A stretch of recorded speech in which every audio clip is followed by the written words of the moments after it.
Well, it looks like episode 27 of the Confessions of a Not So Dangerous Mind podcast will have to be broadcast from my car. I am in stop-and-go traffic. I am going to be doing a significant amount of driving, probably for the rest of this day. But there's stuff I really wanted to talk about with all of you. And so here I am in the car. Don't have the fancy equipment or all the movie posters behind me, but I hope you find what I have to say today to be of interest. Because there are just certain days where I feel like I got to get on there. I've got to talk. I've got a story to tell.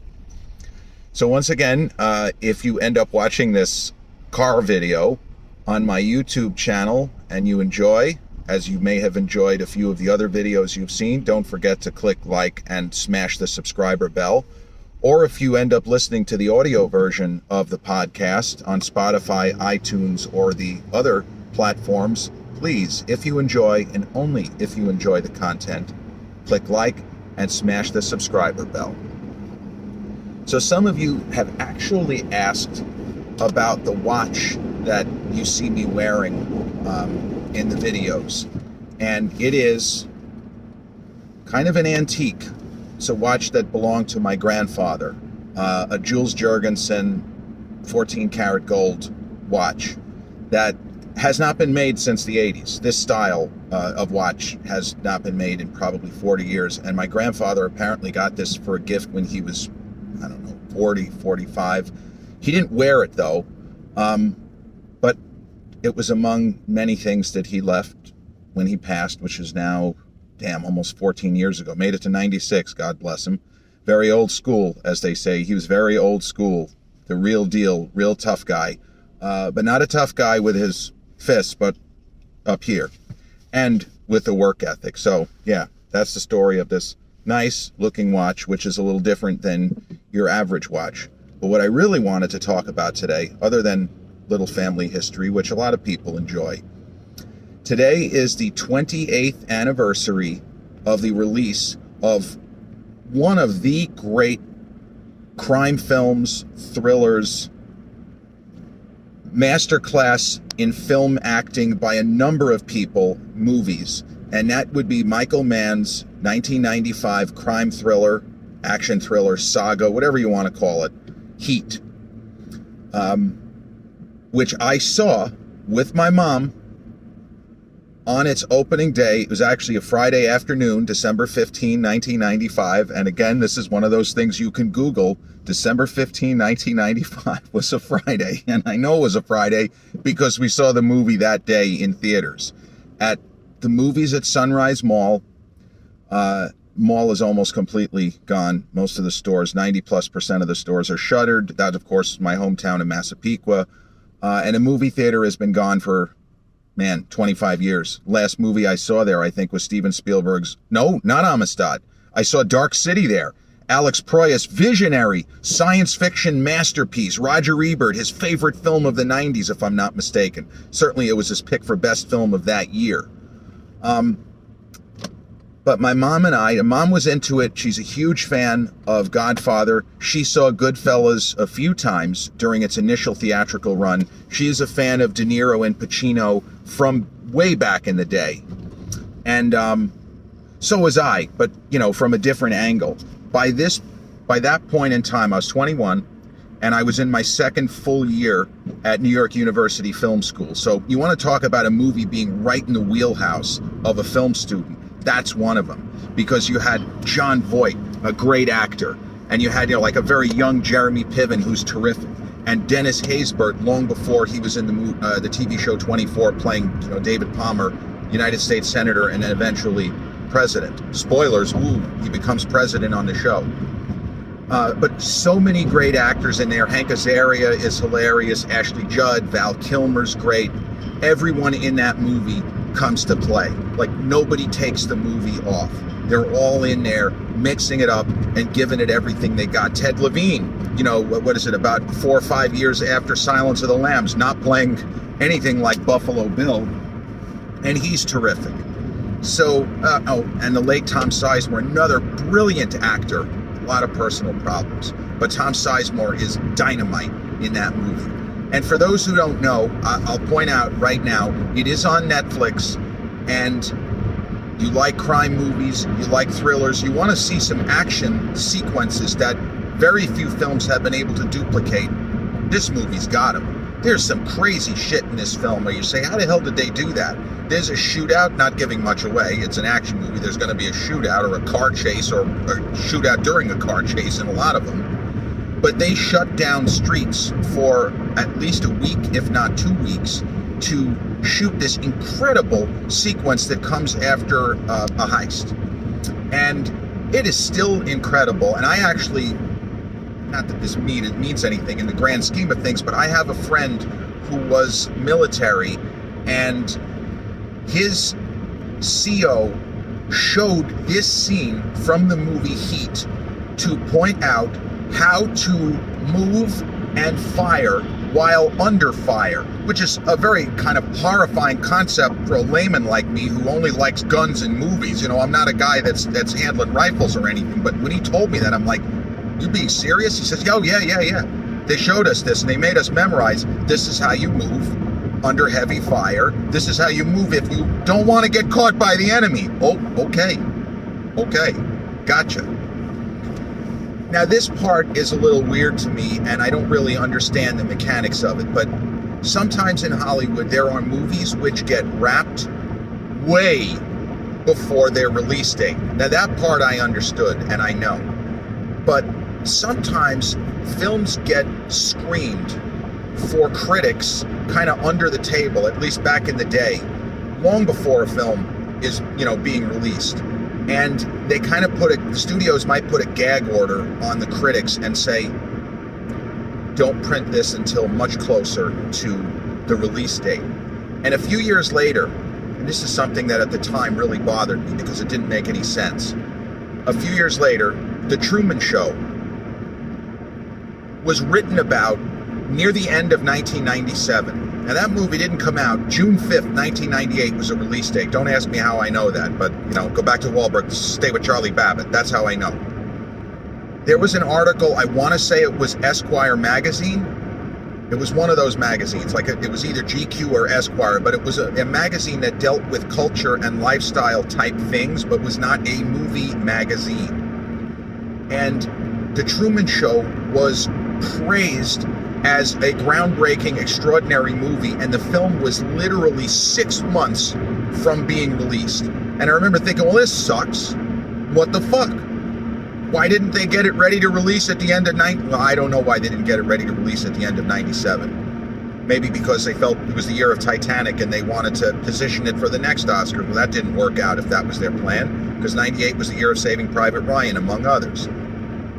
Heat was a similar movie that clearly critics saw it way before December 15th. Because I want to say that it was Newsweek. I think it was Newsweek. But one of the major publications that had a movie type of a section ran a review at least a month, if not 2 months, before the movie came out. And there were other films, especially in the decade of the 90s, where people would buzz about them, that they had seen them long before they were, coming out. But it's totally different now, because with social media and so many different things, we know these things, and a bunch of different people report it. When you have a random movie critic going public with a review 2 or 3 months in 1995, you're scratching your head like, I don't understand. How does this work? How is this possible? Because shouldn't this still be the sneak preview and test screening process? How could this movie be completed this far in advance of its release date? Well, that's just the way that it goes sometimes. And that's the way that it went back then.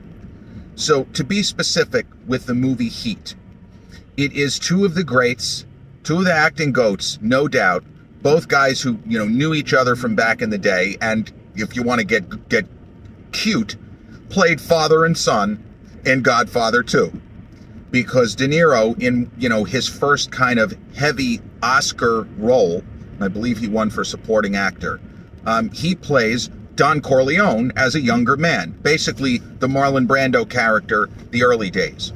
And Pacino as Michael Corleone, well, technically that's his son. So, it's like absurd, but you say, yeah, well, they played father and son in a movie, even though De Niro is a couple of years younger than Pacino in real life.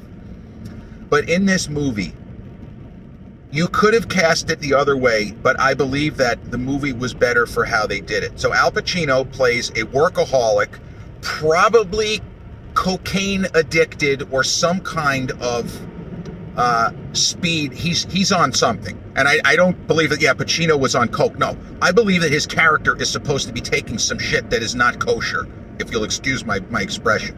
I always say that. I don't know why, that's not kosher. I'm Jewish, but still, it's not kosher. He's taking something so that he's wired all the time. But Pacino plays the older, like 50-plus-year-old version of a super cop. And we're not talking, he's not Mel Gibson, Lethal Weapon, but he is a great police officer. He is fucking fearless. And for all the screaming and yelling that Pacino does in the movie, and he's got some real some really amazing scenes, like he has a famous scene where he's screaming at Hank Azaria about how his woman that he's hooking up with has a great ass. It's gold. But all of the screaming and the bluster and the fact that he seems just like a showboat, it kind of camouflages the fact that this guy's a good cop. He's a really good cop.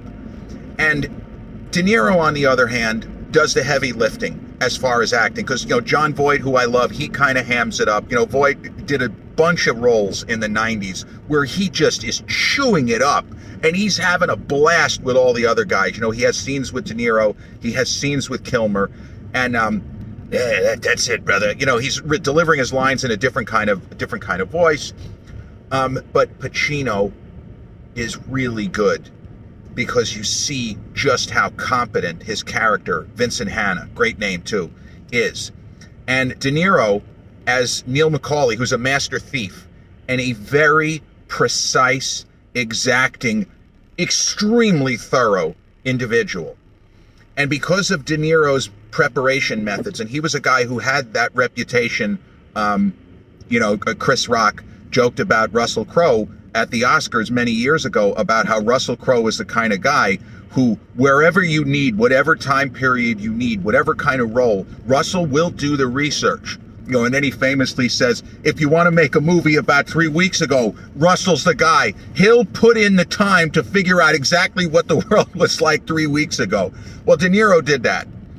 And even for a role like where he's playing a master thief who presumably did some heavy prison time, has money, but wants one last score. And oddly enough, De Niro made a movie with Brando and Edward Norton years later called The Score. But one last score, and that's going to be it for him. He didn't have to do any research. He could have already played a part like that in his sleep. But De Niro, as only De Niro of that era, age 50 and younger kind of, he really buried himself in what would this guy be like? Would he dress a certain way? Would he have facial hair? Would he have long hair? How would he speak? And he is amazing in this role. And I've argued in other areas that it's the best non-Oscar nominated De Niro performance. And he really brings it. But he's not showy. So that's the thing. There have been roles, I also joke around about De Niro, all of the screaming and yelling in Copland, with Stallone, where Stallone got that incredible meltdown out of him. You blew it! He got that out of him. But De Niro, where Al is broad, De Niro is focused and tight and intense. And the scene, now it's famous, but back then everybody couldn't wait for it. We had heard rumors that there was going to be a scene with the two actors who had never shared the screen before, despite the fact that they are co-stars in Godfather 2. They're in different time periods. And it's a scene where basically Pacino he can ask De Niro to come with him, but he can't arrest him. He doesn't have any actual evidence. He's got nothing on him. He knows what he's going to do, but he hasn't done anything that they can prove to this point. And the two guys just sit and have coffee, just like a couple of regular fellas, as Pacino says. And Al dials back, and De Niro, it basically gives the performance in this scene that he does in the rest of the movie, that he is a guy who is wound like this. And, his famous line in the movie is, you can't get involved with something where if you feel the heat coming around the corner, in his case meaning the police, presumably FBI, that you cannot walk away from 30 seconds flat. And the scene between the two guys, you realize, and they realize, they're more alike than different. You know, it's one's a movie. One's a cop and one's a criminal. It's not a buddy film. But both guys are very much alike. And in the manner of De Niro years earlier with Charles Grodin in Midnight Run, under different circumstances, their personalities would have made them friends. And you can tell Pacino doesn't like the fact that he knows this guy, he respects this guy, he just wants him to just walk away. You probably have money now, just walk away. You don't need to do this because I'm going to have to try and stop you and one or the other of us is going to get killed. He doesn't say that, but that's the implication. And De Niro says, yeah, you know what? You might have to put me down, but if I'm in a spot, I'm not going to hesitate. You know that. We both got to do what we both got to do. And this incredible scene ends with them basically saying, it's just the way it goes. One of us is going to win and the other's going to lose. De Niro says, well, maybe we won't see each other again. But, you know, it wouldn't be much of a movie if they didn't. So Val Kilmer, who was a big star at the time. Now, Val had wrapped filming on Batman Forever, the third Batman movie. That's the one with Seal's famous Kiss from a Rose, which was the biggest song of the year. And that was the biggest grossing film of 1995. And there's a story I saw on social media not that long ago that Kilmer's agent and his team, because he had worked on Batman, they didn't want him to take this secondary role in Heat because, hey, you're not going to get paid superstar money like you did with Batman, where you're going to get a percentage and everything. He said, we'd rather you not do this. But Kilmer was so excited because they offered him the role. He didn't have to test for anything. He said, no, I want to do this. I want to do this. He just said, I want to do this. And the compromise, which Michael Mann was more than happy to acquiesce, he said, look, it's going to be a smaller role. I'm not the star, and I'm not making star money. Can you find it in your heart to work with the studio and just have me be on the poster? Yeah, what are you kidding me? So the kind of famous poster, De Niro on one side, Big Al on the other, and Val Kilmer in the middle. It's a great poster. A Los Angeles Crime Saga. Beautiful. Perfect. And Kilmer is terrific. You know, he was still very young, and he does not give a movie star performance. And Val has taken and took criticism for other roles, being a diva, that he was a perfectionist. In this movie, he blends in. He doesn't do what Pacino did, which is to kind of draw attention to himself. Kilmer is terrific. Some of his best film acting. And then you have, as I say, actors like Dennis Haysbert in smaller roles that you think is, they're maybe going to be sort of bigger. And the visuals are magnificent. And there's similar shots to what Michael Mann did in the 80s when he did the first adaptation of Thomas Harris' Red Dragon, of the first cinematic introduction of the character of Hannibal Lecter.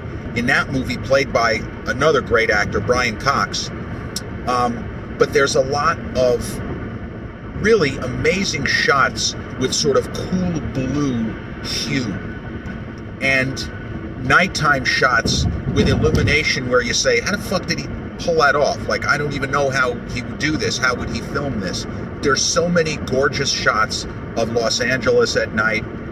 And, he did it again in the movie Collateral to a lesser extent.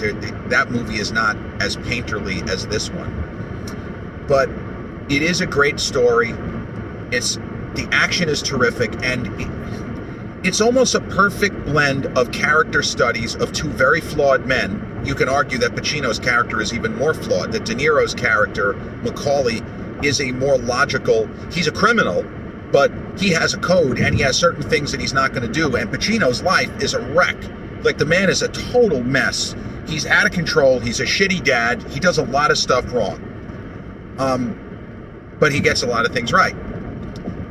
And the movie, I don't know that the positive reviews, it probably got a few more people in seats, but the trailer was fantastic. And a lot of people were going to see that movie, even if it hadn't gotten such great reviews. I knew it was going to get great reviews just because people had been talking about it for a couple of months. And if you go on Rotten Tomatoes for this kind of movie, also, it's 2 hours and 40 minutes. That is very long. for an action movie. It's almost unprecedented, or at least at the time. You don't have 2 hour and 40-minute action movies, but to the studio's credit, they didn't have or force Michael Mann to cut, as famously James Cameron had to cut 2 of his films. He had to cut The Abyss from like about 2 hours and 50 plus, and he had to cut Aliens. His preferred cut was about a half hour longer. The movies are brilliant no matter which iteration you watch. They're all great. But here is a 2 hour and 40-minute action movie. We want to get as many people into the seats as possible. They didn't make him take out a single frame. And certainly, if you watch the movie as many times as I have and other fans, you could find moments and say, they could take this out. Like, the movie could be 10 minutes shorter without really losing anything of major substance. But I would argue it needs every frame because you're interested in the characters. What's the deal with Sizemore? What's the deal with Jeremy Piven? What's Voight? What's he doing in here? And all of that. So the film came out, and it was a huge success at the box office. Very unusual for such a long film, and this is before Titanic, but in that range, not in a historical epic, but in an action movie, a crime movie. It grossed close to $190 million at the box office. And you do the math, and for today, it would still be massive, massive box office hit. And Pacino and De Niro worked again, as many of you know. They did that crime film in about 2008.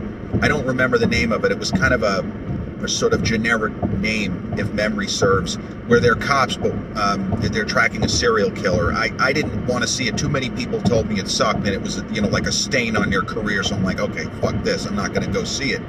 But they did The Irishman, and man, I love Martin Scorsese.